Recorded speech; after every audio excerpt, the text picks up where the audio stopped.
Welkom bij Extra Journaal, nieuws uit Curaçao, vers van de pers.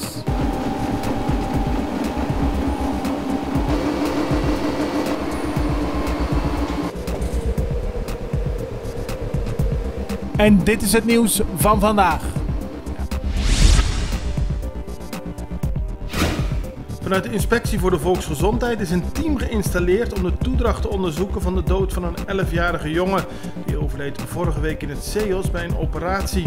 Het team is opgericht op verzoek van de huidige inspecteur-generaal Irvin Kelly en bestaat uit 3 personen uit de gezondheidssector plus een jurist. De betrokken chirurg was eerder dit jaar enkele maanden op non-actief gesteld, na klachten van personeel van de operatiekamer. Volgens verschillende media zou er een verkeerde diagnose zijn gesteld waardoor de 11-jarige jongen zou zijn overleden. Het team moet dit onderzoeken. Het aantal Venezolanen dat in 2019 het land zal verlaten, zal drastisch toenemen. Nu bevinden zich er naar schatting 150.000 Venezolaanse migranten in Curaçao, Aruba, Trinidad en Tobago, de Dominicaanse Republiek en Guyana. Eind volgend jaar zal een aantal met 50% zijn toegenomen tot 220.000. Dat staat te lezen in een Regional Refugee and Migrant Response Plan, dat onder coördinatie van de UNHCR tot stand is gekomen. Wat geld betreft staat er in het rapport dat er in totaal $738 miljoen van de internationale gemeenschap nodig is om de Venezolanen een menswaardige opvang te bieden. Voor het gebied Curaçao, Aruba, Trinidad en Tobago, de Dominicaanse Republiek en Guyana zou er 35 miljoen nodig zijn. De geplande regiezitting in de zaak Maximus tegen George Jamaluddin gaat vandaag niet door. Reden is dat de verdediging een bezwaarschrift heeft ingediend tegen de dagvaardiging. De verdediging vindt dat er geen zaak is tegen haar cliënt. Daarover zal het Hof eerst een besluit moeten nemen voordat er een zaak kan worden behandeld.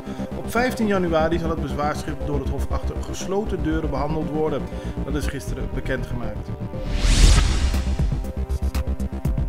Er komen weer boten met olie binnen op Curaçao en dat is een gevolg van het feit dat de CRU voor de feestdagen weer operationeel zou zijn.